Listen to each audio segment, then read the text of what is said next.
Hello friends, तर आज आपण पाहणार आहोत आलं व्यवस्थित कसं ठेवायचं. फ्रीजमध्ये ठेवूनही आलं तुमचं खराब होते का? मग हा व्हिडिओ तुमच्यासाठीच आहे. तर आलं खराब होऊ नये ह्यासाठी काय करायला हवं ते आपण ह्या व्हिडिओमध्ये पाहणार आहोत. तर जेव्हा तुम्ही मार्केटमधून आलं घेऊन येता तेव्हा बघा, पहिले प्रथम त्याला धुवून घ्यायचं. स्वच्छ धुवून घेऊन हे बघा, असं मी पाण्यामध्ये भिजत ठेवलेलं, त्याची ती माती आहे ती बघा पूर्णपणे काढावी. माती त्याला अजिबात ठेवू नये, कारण त्या मातीमुळे ते चिकट होतात. माती ओली राहून चिकट होतात ते. त्यासाठी हे असं धुवून व्यवस्थित पहिले घ्या. नंतर एक स्वच्छ कपडा घेऊन त्या स्वच्छ कपड्याने पुसून घ्या. स्वच्छ कपड्याने पुसून बघा, स्वच्छ कपड्याने पुसून घ्या.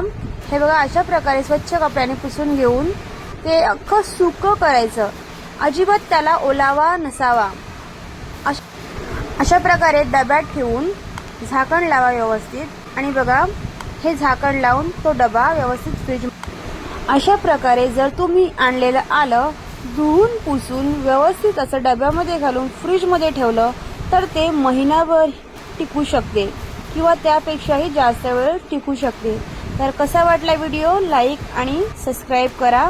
कमेंटमध्ये नक्की कळवा. कमेंटमध्ये